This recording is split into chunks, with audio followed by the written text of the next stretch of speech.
ہمارے سلسلے کے بھی ساتویں بزرگ بھی ہیں جن کا وصال جو ہے وہ جن کا وصال 5 رجب کو ہوتا ہے، یعنی پرسوں، اور یہ ہیں حضرت امام جعفر صادق کے صاحبزادے حضرت امام موسیٰ کاظم رضی اللہ تعالیٰ۔ ان کا مزار مبارک کاظمین کہلاتا ہے، بغداد کے قریب جگہ ہے، وہاں پر آپ کا مزار مبارک ہے۔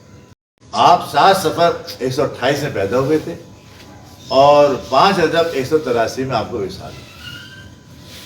آپ صاحبزادے ہیں امام جعفر صادق کے، جو صاحبزادے ہیں امام باقر کے، جو صاحبزادے امام زین العابدین کے، جو صاحبزادے امام حسین کے، جو صاحبزادے علی کے۔ تو یہ سیدنا علی کی 5ویں پشت میں آپ کا نام و نامی آتا ہے۔ اعلیٰ حضرت نے ان کے لیے شعر کہا تھا، صدق صادق کا تصدق صادق الاسلام، صدق صادق کا تصدق صادق اسلام کر، بے غضب راضی ہو کاظم اور رضا گزار۔ یہاں 3 نام آئے شعر کے، میں تشریح نہیں کروں گا، کسی وقت میں کروں گا میں۔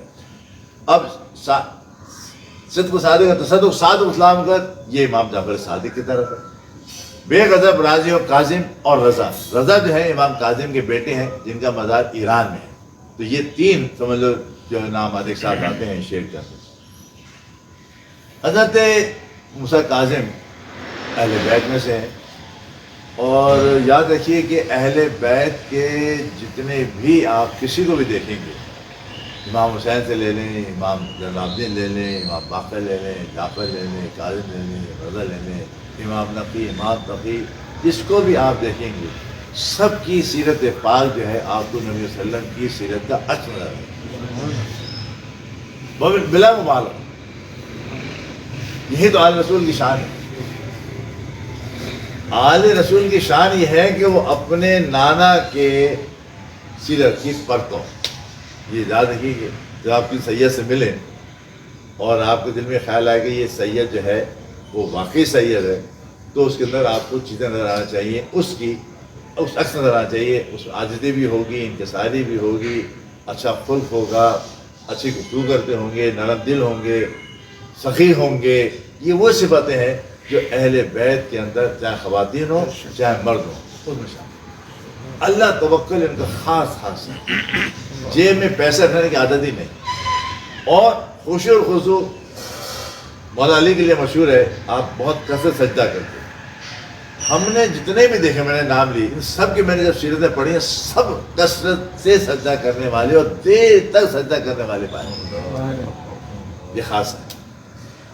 چنانچہ ہم کاظم کو بھی میں بتا چلوں اسی نسبت سے۔ یہ ایک حضرت شفیق بلخی بہت بڑے بزرگ ہیں، اللہ کے نیک، بہت ولی، فرماتے ہیں کہ 149 ہجری کے حج کے لیے میں گیا، تو میں نے ایک مقام قادسیہ پر ایک نوجوان شخص کو دیکھا، اور وہ نوجوان شخص کو میں نے دیکھا کہ جو راستے ہوتے ہیں نا، وہ راستے میں کہیں بیٹھا ہوا اکیلا، اور پہلے میرے ذہن میں یہ آیا کہ شاید یہ کچھ اس لیے بیٹھ گیا راستے میں کہ لوگ اس سے مدد کر لیں، ہوتا ہے نا، لیکن دیکھنے میں بہت خوبصورت انسان نظر آ رہا ہے مجھے، بہت کپڑے دھلے ہوئے ہیں، بہت اچھی طرح بیٹھا ہوئے ہیں۔ دل میں خیال آیا کہ شاید کوئی مانگ رہا ہے کہ لوگ اسی حاجت پوری کریں، کہہ لیں۔ پھر میں نے سوچا کہ میں اس سے جا کے کہوں ایسا نہ کرو، مطلب دل میں خیال آیا، کہہ لیں میں اسے قریب گیا۔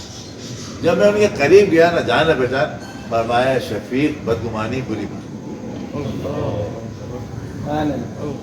بدگمانی نام لیا، اور وہ کہنے لگے کہ میں تعجب کرنے لگا کہ یہ مجھے جانتے نہیں ہیں، نام کیسے لے لیا انہوں نے، اور جو دل میں بات ہے وہی بتا دی۔ یقین اللہ کا یہ کوئی نیک بات۔ انہوں نے کہا، وہ یہ کہہ کے اٹھ کے چلے گئے، میں ان کے پیچھے گیا، مجھے نظر نہیں، دوبارہ نظر نہیں۔ میں افسوس کرتا رہا کہ کاش مجھے مل جائے تو میں اپنی غلطی کی معافی مانگوں کہ میں بددعا نہیں کر رہا۔ کہتے ہیں میں جب آگے گیا وادی فضا میں، وہاں پھر مجھے ملاقات ان سے ہوگی۔ اب جب میں نے دیکھا کہ نماز پڑھ رہے، اور نماز پڑھتے جب دیکھا تو میں دیکھا کہ اتنا طویل سجدہ، اتنے خشوع و خضوع کے ساتھ، کریا زاری کے ساتھ نماز۔ میں انتظار کرتا رہا کہ سلام پھیریں گے تو میں سے بات کروں گا۔ کہنے جب میں نے دیکھا کہ وہ سلام پھیرنے والے ہیں، میں بالکل قریب چلا گیا۔ اس سے پہلے کہ میں کچھ کہتا تو میں فرمایا کہ اللہ تعالیٰ توبہ کرنے والوں کو پسند فرماتا ہے۔ اللہ توبہ کرنے والوں کو پسند فرماتا ہے. بات وہی ہو گئی جو دل میں میری تھی وہ پوری ہو گئی. میں نے کہا اچھا جی فارغ ہو جائیں پھر میں ان سے بات کروں گا مزید. کہنے کہ ادھر ادھر میں ہو گئے ہوں گے پھر مجھے نظر نہیں آیا وہ پھر غائب ہو گئے. کہنے اس کے بعد پھر میں سوچتا رہا کہ اب کہاں ملاقات ہوتی ہے. کہنے پھر میری ملاقات ہوتی ہے ان سے مینا میں جا کے. میں نے دیکھا کہ مینا کے اندر وہ ایک کنویں کے پاس بیٹھے ہوئے ہیں اور اس کے بعد ان کا پیالہ گر گیا. نکالنے کی کوئی چیز نہیں تھی. جی کہنا میں دیکھ رہا ہوں کہ ان کے ہاتھ میں پیالہ تھا, پیالہ گر گیا. نکالنے کو ڈھول نہیں ہے. پھر انہوں نے دعا کی, پانی اوپر آ گیا, پیالہ اس کے اوپر, پانی اوپر آ گیا, پیالہ اس کے اوپر تھا. کہ انہوں نے پیالہ انہوں نے نکال لیا. نکالنے کے بعد وہ بیٹھے زمین پر اور مٹی گھولی پی لی. میں نے سوچا بھائی یہ معاملہ تو کچھ اور نظر آ رہا ہے. تو میں ان کے پاس گیا, میں نے کہا حضرت تھوڑا سا مجھے پینے کو دے دیں. کہنے اچھا آپ نے کچھ بچا ہوا ان کو پیالہ دے دیا. فرماتے ہیں جیسے ہی میں نے پیالہ ہاتھ میں لیا اور منہ کے قریب لایا تو جہاں خوشبودار ستو تھا. خوشبودار ستو تھا اور سار مٹی ہو. حالت فرمایا غوث اعظم کے لیے اللہ کو کھلاتا پلاتا ہے, اللہ ایسے اللہ والوں کو کھلاتا ہے. تو ان کو فکر تھوڑی ہوتی ہے بس وہ جس کو چاہے جتنا. تو یہ اللہ والوں معاملات کہتے ہیں. پھر میں نے سوچا کہ ان سے میں پھر آگے معافی مانگ لوں اپنی, پھر غائب ہو. اچھا ابھی تک یہ پتہ نہیں چلا کہ وہ ہے کون.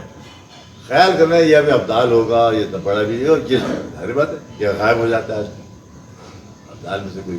کہنے پھر مجھے آخر میں جب میں حج کے لیے پہنچا ہوں بیت اللہ شریف, تو میں نے ان کو زمزم کنویں کے قریب دیکھا. اب وہاں دیکھا تو وہاں بھی زار و قطار رو رہے ہیں اپنے آپ کو, مطلب جیسے ہوتا ہے نعمت ہونے کا اسی آکام اس طرح سے دعا کر رہے, رو رو کے آنسو پہ.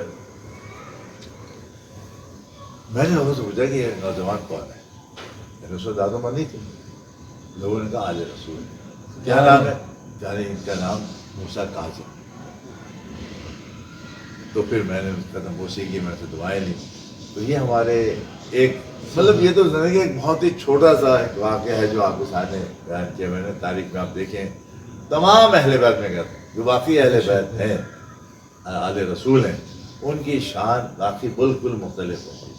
ان کے اندر وہ کریکٹر ضرور ہوتا ہے جس سیرت نبی کا جو ہونا چاہیے, اور اسی پہچان بھی ہے ان کی, اس کی پہچان بھی ہے. تو اللہ رب العزت نے الحمدللہ ہمارے سلسلے کے اندر آپ داخل ہیں. اب آپ دیکھیے آپ کے ماشاءاللہ ایک دو نہیں 20 صاحبزادے اور 18 صاحبزادے.